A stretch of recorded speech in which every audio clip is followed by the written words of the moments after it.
Yo, what's up, everybody? Welcome to another episode of the Music is My Business podcast. Shout out to everybody in the stream. We back for another live Q&A. Let me know where you guys are from. Let me know what you do so I can see who's in the building, man. Excited to be back. It's been like a couple weeks since I've been able to stream live, but we are back. Dariano Productions, I see you. What's good, bro? Hope all is well. But yeah, super excited to be back, man. We were at NAMM this past weekend, which was super dope. And then I forget what we were doing the week before that, but it was something. But NAMM was cool. I was a part of a dope sync panel there. The joint was just like, it was insane, man. Like, so we had a room, right? It gave us a room.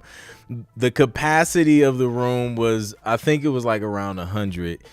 And then they let like an extra 50 people in. So there was like people in the back of the room standing up. But this is the thing though. Over 600 and some people, like, I think like if you look in the app, it was like close to 700 people that registered for this particular sync class that we put on. Shout out to my guy, The Fingers, for putting this like Avengers of Sync group together. Like, it was crazy. So yeah, once they hit 150, they started turning people away, and you just couldn't get in, and they weren't streaming it. So it was it was crazy, but it was super dope, man. You know, a lot of people got a lot of value out of it. So it was dope. Let me see who else we got in the building, man. We got Will. Can't wait for the NAMM recap. Yeah, we definitely gonna definitely gonna talk about it. Will Harvey, what's good? Good to see you. Team Dope in the building. LW says that fake plant grew. PS, thanks for the gift you sent. No doubt. Yeah, my fake plant. This is a fake plant that grows artificially. So shout out to fake plants. They never die. Let's see. Avengers of Sync. Yeah, it was insane, man. And then funny story. So I was legit late to the panel. So there's no excuse. Apparently, I underestimated the time I needed to get there, and you know, I was en route. I was on time, and then I missed the exit. And me missing that exit added like more time to the drive, and I ran into traffic. And then once I got to the convention center, the parking situation was insane. Like the entire, like every street surrounding the convention center, traffic was super slow. So to even get into a parking lot, like there was a wait at every light, and it just made me even more like I was at least like 15 minutes late. It was like, why, bro? Why didn't you leave an hour earlier? So yeah, so now I know not to play around with that NAMM traffic, that because it's like the convention center and you got like Disneyland and all that stuff all in the same area. So it was crazy, man. But yeah, I tried to slide in. My guy Daraj shouted me out. He's like, "Yo, is that Clint?" I'm like, "Oh man." So this is not gonna be as smooth and low key as I hoped. But it was good, man. I got to chop it up with a lot of people afterwards. We answered questions. Got to meet my guy, November James. He was in the building. Who else did I get to meet? I got to meet oh man, a bunch of you all from the stream, from Instagram. Took a few pictures. Met some other dope people in our, you know, production music space. So it's been pretty dope. Life legit, like it just does not stop. Michael Connor Music is in the building. What's good? But yeah, if you guys have questions, definitely drop them in the chat. But NAMM. So this was my first NAMM, and from what everybody says, like they were only like half capacity or something this year. And it was still over. It was still a lot of people. So I can't even imagine what that joint is like at like full capacity. Like it was a lot, man. Like you got a lot of the booths. and then you have classes. Like there's no way you can make everything. I missed a couple of the workshops that I had, kind of had on my schedule, just, hanging out with the people. But it's a lot. Connected with a lot of brands. Got to see some cool gear. It wasn't like a lot of new stuff. Like a lot of the brands that were out there, like it was just stuff that has already been out. Like the couple brands that I did see new stuff from was Antelope Audio. They got some, which they actually just launched like while they were at, or started advertising while we were at NAMM. They got some new monitors coming out, and the guy was like breaking down the like what these joints do in the specs. And I was like, yo, it's kind of insane. But they got some new monitors out, big 8-inch joints. Like I think they got like 2 tweeters in there or something for whatever reason. Like he explained, I really didn't understand what he was talking about. So they got some new monitors out. IK Multimedia, like they've already announced like their new line of monitors, which they look and sound great. They got a new like a new white pair that look pretty dope too. What else? Like, yeah, I didn't really see too much. Like SSL, they were just kind of showing the stuff that, again, is just already out, their controller and things like that. So it wasn't nothing like crazy. Sound Toys, they were talking about their new plug-in, so we got to see that in action. So yeah, it was cool. It was cool, and there was like 2 buildings. I also missed Stevie Wonder. Stevie Wonder was in the building. Apparently, like the last day. I don't know how I miss this dude walking in. Like, I mean, he's kind of hard to miss with the whole entourage of security and all that stuff. But I missed Stevie Wonder. So, I don't know. We'll have to try again next year. So, yeah. What were you the most impressed with at NAMM? What was I the most impressed with? There was nothing like astonishingly impressive. As far as gear, like everything was like, I mean, it was nothing like crazy. Like, oh my gosh, this is next level. I didn't see anything like that, or that made me feel that way.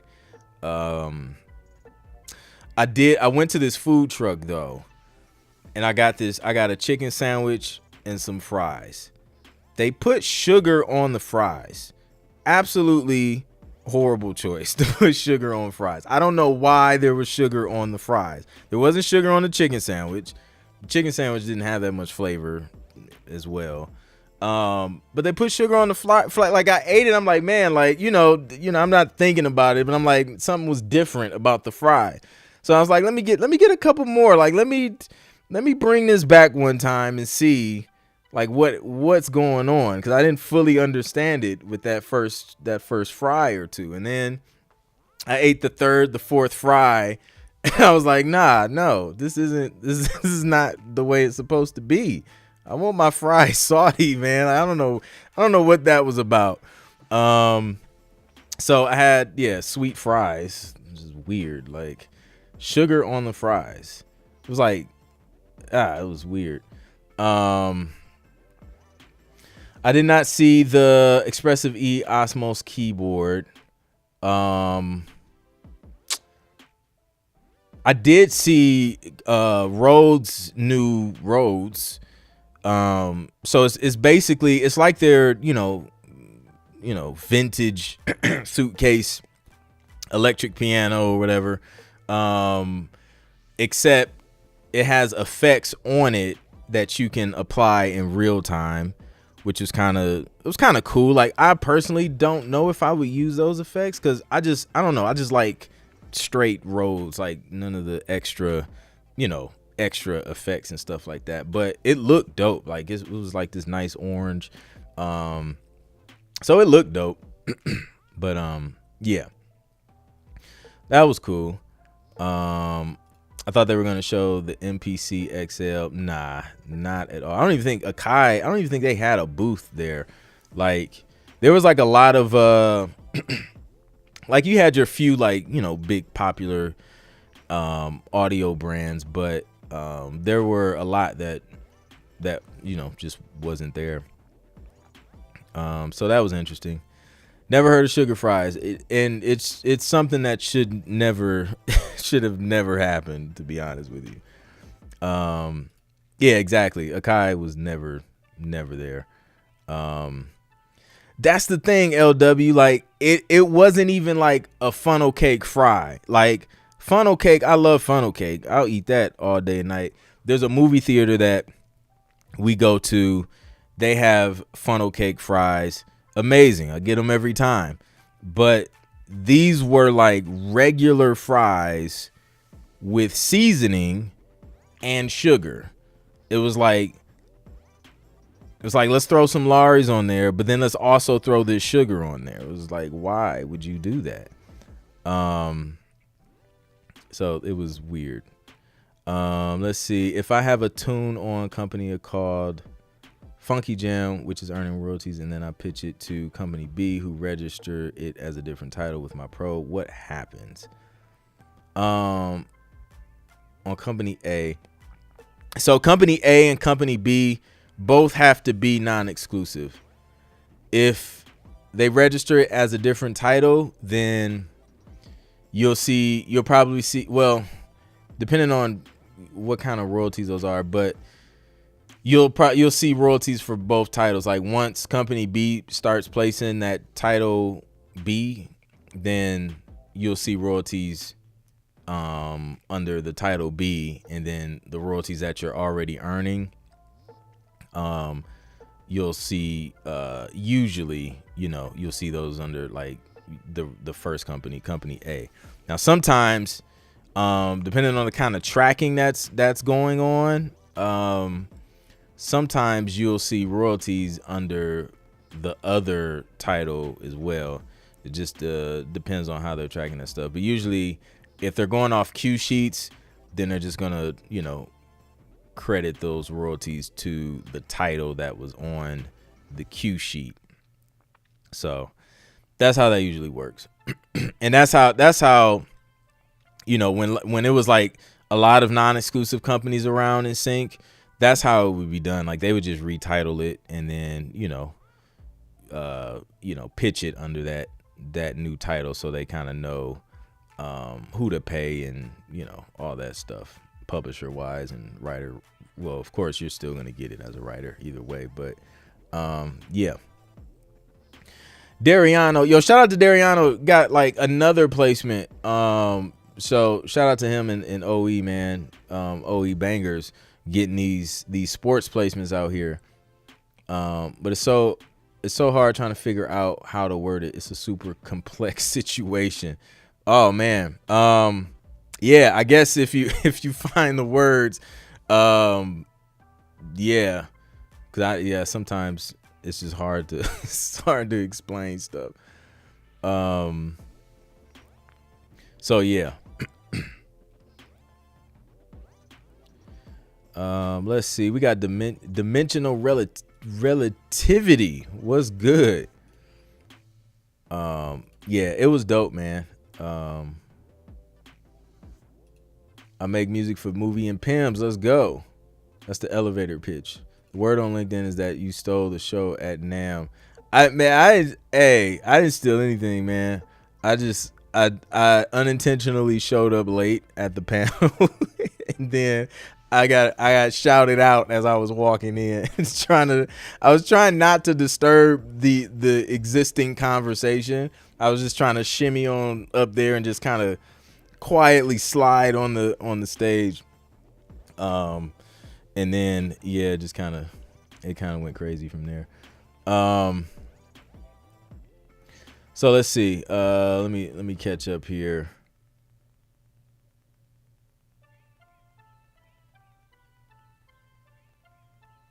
Let's see. Congrats. Yes, indeed. How long did it take you after you really put your foot on it? 5 years. Like, so I went out to LA for a conference. When was that? It was like 2008, 2009. That's when I learned about sync, and I was like, I need to learn more. Like, this is what, I really want to do it. So from then it took 5 years before I got my first placement. So so that was 5 years. So then after I got the first placement, then I wanted to turn it up another notch. So the year after that, I got 10 placements. And then, since that first placement, I've been doing this for been getting placements for 10 years now. So it took a few years, a solid somebody brought sync to my attention like 2 years before I went to the conference in LA. So say I heard about it 2006, 2008, I decided, okay, maybe I should look into this and start learning about it. And then another 5 years after that. So, total of about 7 years from hearing about it to actually getting my first TV placement, was how long it took. Mind you, wasn't a whole lot of resources out there. Nowhere near as much information as it is now on sync. So yeah, it's different for everybody, but I would hope you don't have to wait 7 years like I did to get that first one.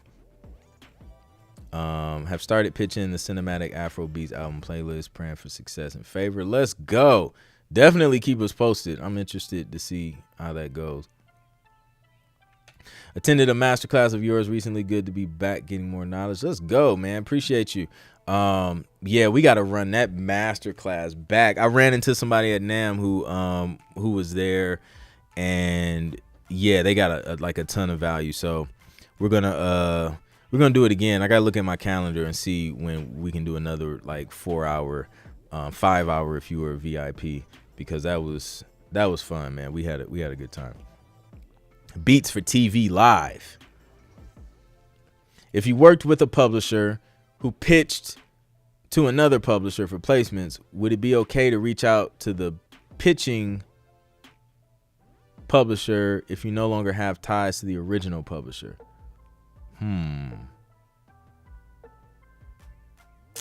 If you no longer have ties, I would say, yeah. I mean, I wouldn't do that if I was working with the publisher, who we're pitching to. But yeah, if y'all cut ties, now you go build your own relationship.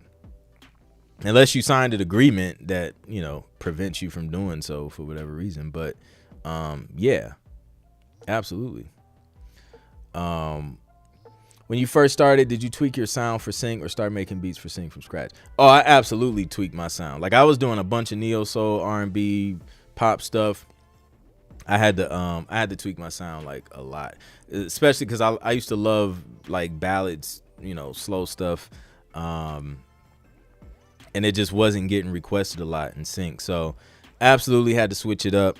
That's what that 5-year period was, man. It was learning how not to overproduce, working on my mix and master, and working on studying genres that work well for TV, and then learning how to format it. Once I knew, okay, well, these styles get used, now I need to learn how to format it to optimize it for TV, and then that's when my placements really started to take off. So yeah. So if you don't want to wait 5 to 7 years like I did, then I highly encourage you to enroll in the Road to 10 Placements course, where I teach the students how to do all those things in a very, very short period of time. It's self-paced, but man, it will not take 5 to 7 years for me to explain exactly what you need to do to increase your chances of getting your music placed. So yeah, make sure you check that out. Link is in the description. roadto10placements.com. Nathaniel Jacobs, what do you think of all the talk with AI coming into sync in music? I knew this question was going to come up. I had it written down. I was like, we're going to talk about this. Watch. So let me put my I gotta put my phone on do not disturb. I'm getting like blown up here. This is what I feel about AI and the conversation of AI. It's technology. I mean, there's always some new thing that comes that a lot of people freak out about at first. You'll see maybe some lawsuits come about it, especially with the vocal stuff and people. I think Universal Music, if I'm not mistaken, they sent like takedown notices to Spotify for some remakes of major artist records and things like that, because I mean, you just can't do that. So I think moving forward, when you think about intellectual property, normally you see language like name, image, and likeness. I think voice. I don't think voice necessarily falls under the category of likeness and like image and things like that. So I think contractually, I think we'll see a change in the language to make sure like voice and stuff is like clearly outlined as something that is a part of the ownership of that intellectual property, and someone's brand or a company's brand or whatever. But I know a lot of people are like, yo, like, are you scared like AI is going to take all the placements? And I'm like, no, I'm not. The way I see or view AI is as a tool, to increase productivity, optimize my workflow as a composer, and figure out ways to use it to my advantage. That is what I see AI as. I don't see it as a threat. Me personally, like I'm a firm, like I believe in God. I believe God is the ultimate creator of everything, right? And I believe I'm created in God's image. So if I'm created in the ultimate creator's image, then obviously I was naturally created to be creative as well. So there's no limit on my creativity, because that's a part of who I am. It's a part of what I am. It's just a part of my DNA. I'm creative. So anytime there's like a threat to a job, like there's going to be the first ones that are going to lose their job is like the lowest level of implementation. You can see like Walmart has plans to just go straight automated. And the people who are going to lose a job is like the people at the bottom of the totem pole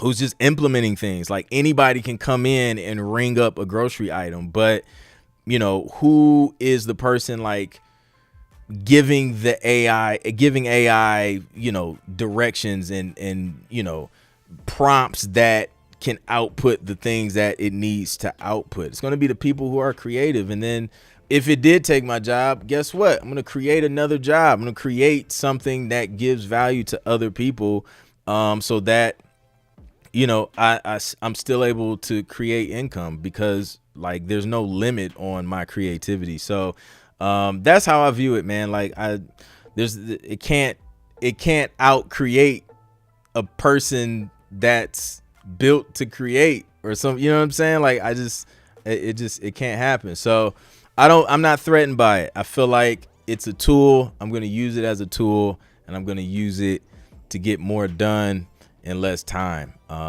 So I'm excited about it. Obviously, there's always going to be some negatives and some positives. There's two sides to a coin. There's two sides to a piece of bread, no matter how you slice that joint. So there's going to be negatives. There's going to be people who use it for the wrong reasons. You just can't get around it. But the people who operate at a high level of creativity, they're going to use it to their advantage. So I feel like if you feel threatened by it, then you need to learn some high level skills, and you need to start operating at a higher level of creativity, so that you can learn how to use it to take things to the next level. So that's my my spiel on AI. Does commercial placements collect royalties as well? Yeah, absolutely. Absolutely. If it's being like used publicly, such as TV, you're owed a royalty unless you sign something that says otherwise. So yeah, on the commercial side, if engineer is signed up with a pro and only does the engineer on the track, does the engineer collect royalties? Only if, as of right now, only if it's like, if you guys agree to that on a split sheet. Like if the engineers does some splits and they're like, yo, you know, they get with the writers and they're like, hey, let's give the engineer like 10%. Then that's something that could be negotiated 100%. And then sometimes you just get paid to engineer and then that's it. So, excuse me, burping on the podcast. Question: do you still own all your copyrights to music that are in the libraries? Because I want to know if you can still license those library tracks to others that come to you directly. Depends on the agreement. It really depends on the agreement with the library. So I would definitely, you know, if it's not clear in the agreement or you don't know where it is, I would just hit up a entertainment attorney and then get that clarification. Because some do, some don't. And if it's signed to a library at that point in time and it's an exclusive library and someone comes to you direct and wants to license it, then technically you have to refer them to the library, which is in your best interest, because now the publisher will make sure they negotiate for you, make sure everything is, you know, the business and stuff is straight for you, so you don't have to worry about that. If it's non-exclusive, then yeah, you can go and license something on your own directly, as long as it's only signed to like non-exclusive publishers. So yeah. Yeah, no problem. Let's see. I'm still polishing my skills, but I look forward to taking your course. Absolutely. I know, right? It was for sure. Let's see. What do you think about the guy named Ghost that took Drake and another artist song, making money through AI? They took it down, but he's still making money from it. I think he's gonna owe people money because that's somebody else's like intellectual property, man. Like somebody else's record. So, you know, I mean, you can't do that. But that's what happens when you get into this new space of technology where the law isn't necessarily caught up to cover these things, and where, like, you know, service providers like Spotify isn't, like, you know, they're not like paying attention to how this like stuff that's being uploaded or what, you know what I'm saying? So now it's going to push everyone to kind of level up. It's going to push companies to level up, to start spotting this stuff. It's going to cause like legislation to level up, to make sure laws and stuff are like up to date as far as like all this new stuff that we have going on in our industry.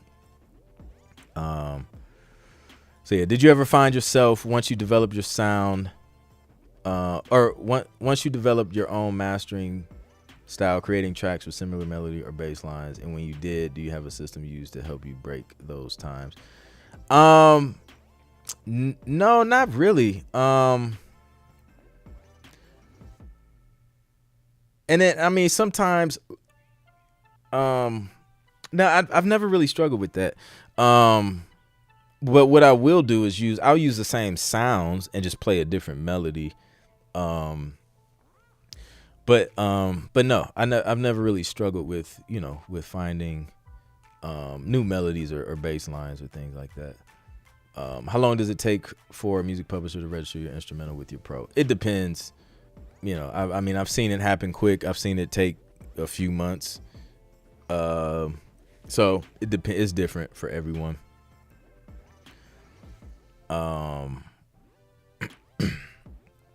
Maybe a special meditation or music genre you listen to, or even an art style that helps your creative side grow your production style as you do as an artist.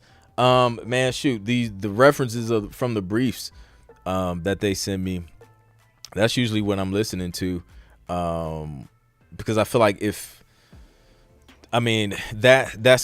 just the client I'm serving. So, I only want to create something that I know is going to be used. I don't really want to, I don't want to waste a lot of time unless I'm just kind of create something that I want to create. And most of that stuff ends up like on my beat store. I'll just kind of, vibe out on whatever I feel like vibing out on.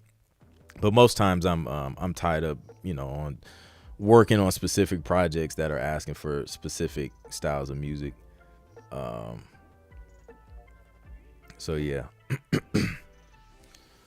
I see somebody pulled out the B3 organ. Let's go. Hammond was in the building at NAMM. So yeah. He said when AI starts creating other AIs, that's when you worry. Man. You sent an arrangement template to follow. Should we format our tracks to that template, then submit those tracks to sync libraries, or send them as is and let the sync library express the changes? I would follow the template just to give yourself the best chance first, and then once you get your foot in the door, then kind of play around with some different things. Like obviously my template or my structure isn't the only structure that works for TV, but I would at least do something that that's been proven and that works for multiple producers. So at least start with that and then venture off into getting experimental and whatnot. November James, my guy, in the building. I'm good, man. Was just talking to the people that we got a chance to link up at NAMM, man. So super dope to see November James in the building. This pros payout for Tubi placements. Yes, they do. I seen some Tubi royalties on.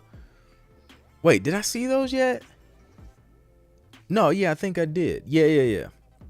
Yeah, I seen some. Or did I? Maybe I think that may be too early. I think that was another one.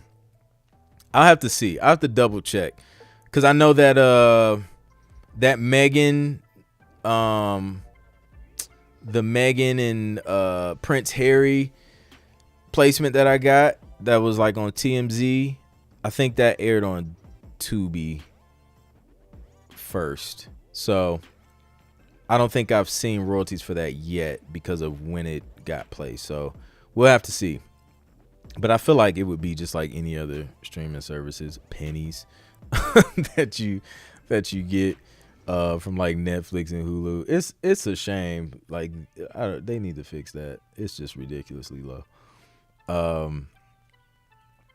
So yeah. Kim, I hope all is well. Did I say what's up to you, Kim? I don't think I just started seeing you in the chat. I don't think I said what's up. Hello, thank you for creating such a positive platform. Have you ever placed music on a TV commercial? If so, what is the typical initial payment and royalties thereafter? Thanks. I haven't gotten like a TV commercial. I did an ad thing, like an Adidas classic thing where they used my music for some type, I don't know if it was like some type of little series or something, but I think that was just digital media, and that one paid like $800 upfront sync. So but as far as like TV commercial, no, that is still on the bucket list to land a TV, like an official TV commercial. So that's gonna be exciting. Y'all be the first to know when that happens, and then my members will probably be the first to see me actually produce the thing. I pitched for a couple. I pitched for, it was like a European car brand. That was like a 6-figure upfront fee. and then like a couple other ones. I did one. I think it was like last month or like a couple months ago now. I don't know what the upfront fee on that one was, but definitely pitched for a few, but haven't landed a TV commercial yet. So looking forward to that. You would think there would be some automated system built into those programs to catch that some way. Yeah, you would think, and I mean, I think they can build it if it's not there. It's just now it's like, oh, okay, now this is a problem. Let's work on, creating a solution for it in our tech. That's what I think it's more like. It's not that the technology isn't there. It's just that it hasn't been a problem until now. So now they're probably going to start looking into, making sure the tech is up to date with that stuff. So yeah. What's the max number of producers placed on the same brief? Are there no limits? I don't know. That's a hard one to answer because I don't know how many producers get placed on a brief. Like I can tell you, like on an episode, like I've seen episodes that had up to like close to 200 pieces of music used. So I know that, but to tell you how many got placed like just from one brief, that is, yeah, I couldn't even tell you. Michael Connor says we need a Flair's family portrait. That's hilarious. What's up, Malcolm Sounds? For the new people coming in, man, we're doing live Q&A for the Music Is My Business podcast. So if you got a question about sync, production, business, NAMM, any of that stuff, drop it in the chat. We're talking about it. And then after we wrap this joint up, we doing live music reviews at 9. So that's gonna be dope. So yeah. No doubt. Kim said, I'm about to go to sleep. Are you still doing it live or listening to music for TV plays? Because I told the producer to come and join. Absolutely. We will be going live in we're live now, but after this live wraps up, we're going to go live and get into the music review. So for those who are here, make sure you stick around. I'll end this stream just because this is separate. It'll be the podcast, and then I'll hop back on to the stream for the live music review. So it's gonna be dope. Excited to listen to some new music.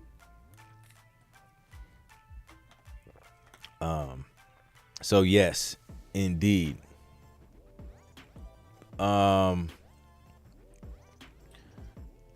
like, why are LA roads so bad though? Like, I mean, I don't think I've rode on like a smooth road the entire trip.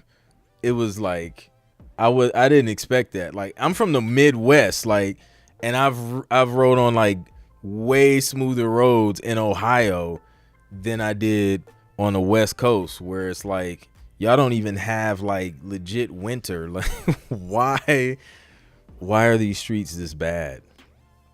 Goodness. So anyone that lives in LA that can answer that, please drop it in the chat, because I'd like to know. I do occasionally. I do. We Create Music TV was good. Did Flair submit? I don't even know. Yes, Flair's did submit. I seen it on my screen. Flair's absolutely submitted. Indeed. Rest up, Kim. Appreciate you coming through. Yes, we are back. Let's go, man. You know how we get down. Yeah, we're back, dude. I flew back Sunday morning. Yo, I thought I was gonna beat the crowd at LAX by like being at the airport at 4 a.m. I'm like, man, ain't nobody's gonna be in this joint. It's gonna be empty. Man, I walked in that joint.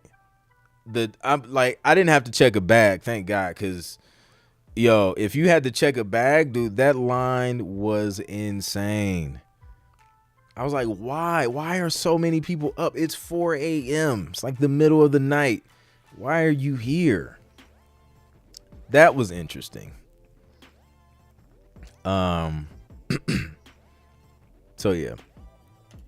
I already know about Detroit. Man, I met somebody from Detroit too. Yeah, Detroit. I already know.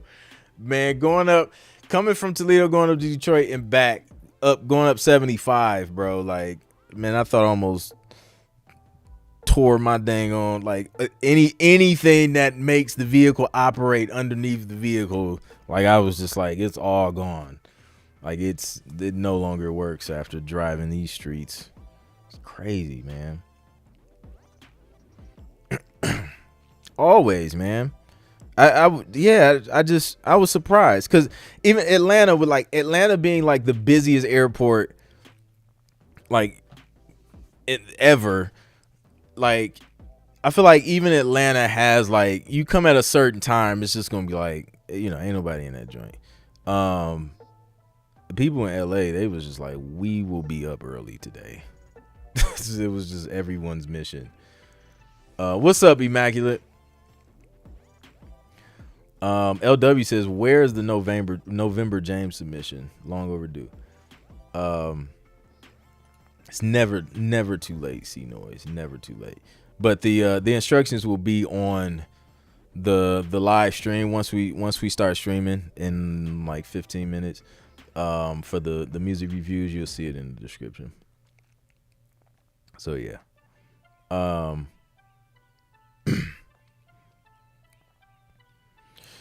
That's what's up. Yeah, Midwest. It's like, I feel like bad roads is expected in the Midwest. On the West Coast, I was surprised because it's been like 15 years since I was in Colorado, not that long ago, but those roads weren't that bad. In Colorado gets snow, so I don't know.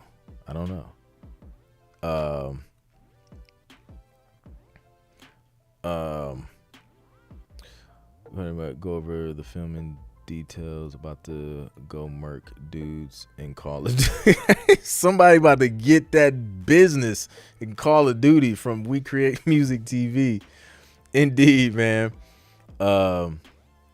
Submit that joint November. Hit a pothole and tore up my wheel and tire at the same time. Ah, man, that makes me cringe. Because that feeling, like when you hit that, it's like those are certain potholes where it's just like, that joint did some damage. You just know. It's crazy. They do. Like, I feel like Denver's just on it. It was like, we will not have bad roads, like, no matter what. I respect that. LA is just like, whatever, deal with it. As expensive as I should have got. Shout out to my guy Jay Will, who he just thought and got an electric car for the weekend. I didn't get an electric car. I got like a regular car that takes gas. And then I wasn't paying attention. I wasn't even thinking about the fact that I was in California, which is like has the highest gas prices on earth right now. So I'm sitting, I'm filling the rental car back up, before I take it back. And I'm like, I barely used not even a half tank. And I got a small car, like it was a coupe. So like I fill it up, top it off, and then, I look up to see the screen so I could print a receipt. And it was like $60. I'm like, it wasn't even half a tank. $60. Like, I can fill up my truck from E to full for less than $60 in Georgia. I was just like, wow, Cali, that's what y'all on out here, man. That's crazy. I should have got a Tesla, man, because I was surprised at that. Luckily, I didn't drive that much, but wow. Like, can you imagine somebody who's like literally like commute to work on a regular, just having to fill that tank up? That's $120. Like, whoo. That's crazy. Immaculate says, I got paid for some music purchase on Pod 5 by some AI company. They taking Immaculate's music already, y'all. Have you heard of that before? It was a part of data set. No, bro, like, that's crazy. So I wonder if they're like, are they paying for music and like, yo, like, we're gonna train the AI, we're just gonna buy the music this one time, train the AI, and then have it create. This is what I wonder. And then what time is it? We got a few minutes. This is what I wonder, or what I'm curious about, because, you know, again, earlier I was talking about kind of using AI to kind of, you know, increase output and just use it to as leverage. But like when you create something using, like when you create music using AI, is it taking like a bunch of like pre-made, I don't know, loops or whatever, or is it creating original music every single time? Or is there like, will there ever be a time where like if two people create a track using the same AI platform, you know, music creation platform, there's a few of them out there, will there ever be like a track or like a stem, say like the piano part, will there ever be a piano part that'll be the same? That's what I wonder, because if not, then I like the leverage of that could be insane. Like from an output perspective, like to be able to like knock out a bunch of ideas quick and then go in and finish them yourself, and, you know, add your flavor to it. But if there's that risk of something being exactly the same, then it's like, okay, well, what do we do there? Because we don't want to create issues with like the publishers that we work with in sync, right? Like if for whatever reason, you know, the same, you know, I solo a piano melody or whatever, and then somebody else has that exact same piano melody. So that's what I've been thinking about, and I've been curious about. I'm gonna have to look into that. I don't know what the exchange rates are, but up here in Vancouver, we're paying $1.94 per liter, but $60 for a half tank is great. Yeah, man, it's crazy. I think it's like, listen, man, I was talking to my guy in LA, and I was like, bro, like, I'm gonna go back home and gas is gonna practically be free. Like, it's like what, $2 or something right now. I was like, bro, that joint is legit close to free. And then back in the day, like, you remember that joint was like 90 cents or something a gallon? Like, insane. I'll never complain about gas anymore. I just won't. So, okay, let's see. I found some info that they're partnered up with some AI company through Shutterfly. I was like, what's this? Yeah, I don't blame you. I think the AI takes those songs and deconstruct and reassemble inside their framework. It has to be a super sampler because the sound comes from somewhere. Right. Yeah, it's interesting. So yeah, that makes sense though. Cause like, yeah, I mean, it has to come from somewhere. But I don't know. Or is it just like, hey, these are the notes, create something randomly from the set of notes or whatever. I don't know. It's all very, very interesting. And, you know, I guess we just gotta see. We just have to see.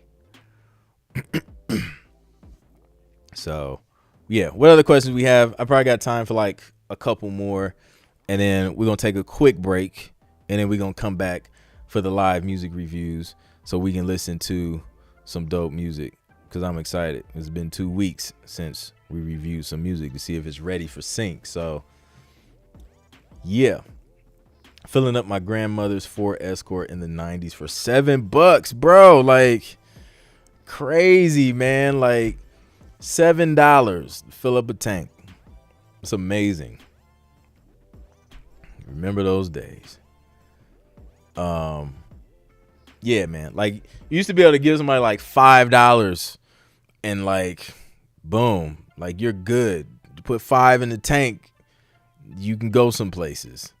You listen.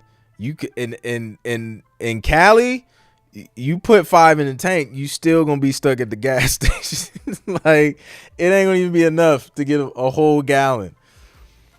Oh man, the needle won't even move. It's crazy. So yeah, interesting times.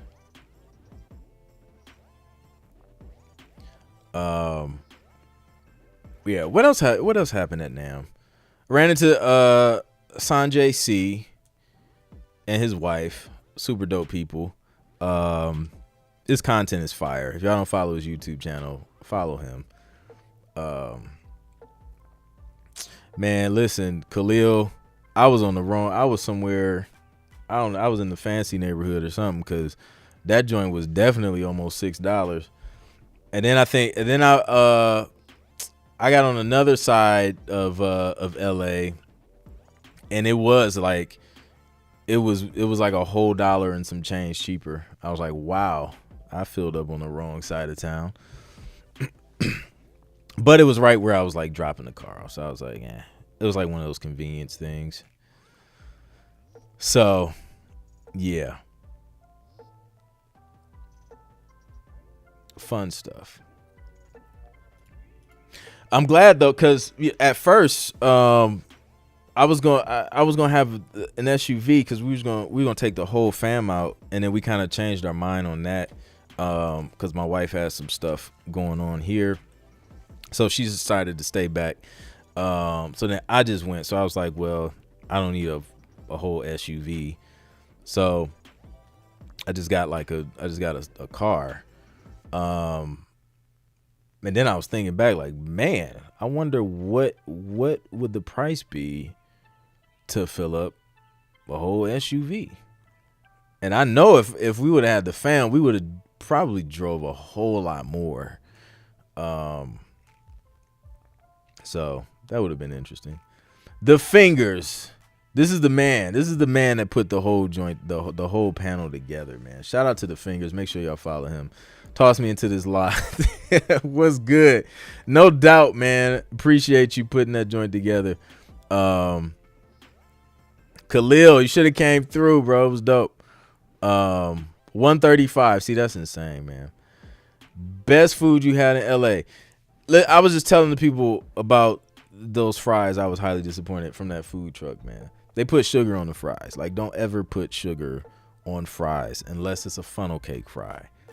It's meant to be sweet. And I honestly, like, I don't know, funnel cake isn't, well, if you put the powdered sugar on there, but it had sugar on the fries. It was just not right. It was not right for the taste buds. Best food I had in LA, hands down. Went to this barbecue spot. What was the name of it? Man, what was the name of it? Bledsoe's. We went to Bledsoe's. I think it was somewhere in Hollywood. That was the best food I had that weekend. We had brisket, super tender brisket, cornbread, mac and cheese. What else? Cornbread, mac. Yeah, that was it. Cornbread, mac and cheese, brisket. It was delicious. So that was the best. Clint's barbecue. So yeah, that was man, I smashed that. I can go for some of that right now. Matter of fact, checked out Randy's Donuts. Had a ridiculously massive donut. I didn't know it was gonna be. It was because there was like, you had the donut menu and it's like, you know, donuts. Then it was like this premium section. So I'm like, okay, let's see what a premium donut tastes like. So I got this donut. It was just like Texas glaze. I'm like, all right, let's get the Texas glaze. It's like, I thought, in my mind, I'm thinking, okay, maybe it's like a way Texas glaze their donuts. Like, I don't know. Let's try it. So I get the Texas glazed donut, and then I get like, one of their just regular sized donuts, which is still a pretty decent thick donut. Open the box when I got to the crib, and this man, I think I got a picture of it. Dude, this donut was the size of my face. Like, to put things in perspective, like, how you get a donut box, right? That can fit like, at least, I don't know, it could probably fit, a dozen donuts. Their donuts, maybe a half dozen, 6 to 8 donuts.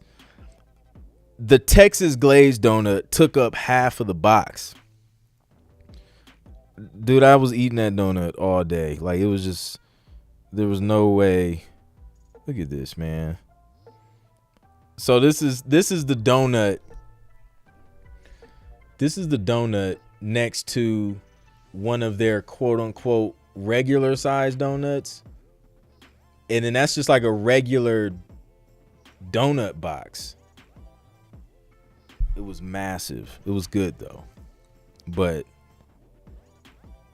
like, this could feed a family. Like, this could be dessert for like my entire household. That's how big this thing was, and my fat self just devoured the whole thing. Yep. So I'll be back in the gym starting next week. We'll get back into the gym routine, so I don't feel as guilty. Listen, the donut was cheaper than the gas, I'll tell you that. But it's $200 donut, man. Literally Saturn. That's the size of that donut. Saturn. It's crazy. So yeah, man, it was crazy. They had some crazy creations though. Like, I'm not the type to like, I mean, they had donuts with like, all types of different cereals and M&Ms. I'm like, yo, that's too much. Like, I'm not. Be somewhere passed out from like sugar overload. Yo, it's too much, man. I let the kids eat that, man. That is not for me. Give me just a nice basic glazed donut and I'm good. So that's it, man. All right. I got to end this stream because the other stream is supposed to be starting. So shout out to everybody, man, that came through. We are about to start the next live, which is live music review, seeing if your music is ready for TV. So I'm going to end this joint, but stay on the channel because then I'm going to start the other joint because, like I said before, this is separate, and we're going to dig into these music reviews. So definitely be sure to like, share, and subscribe. And hit that bell icon so you know exactly when new content drops. And yeah, I'm out. I'll see you in like 3 minutes. Peace.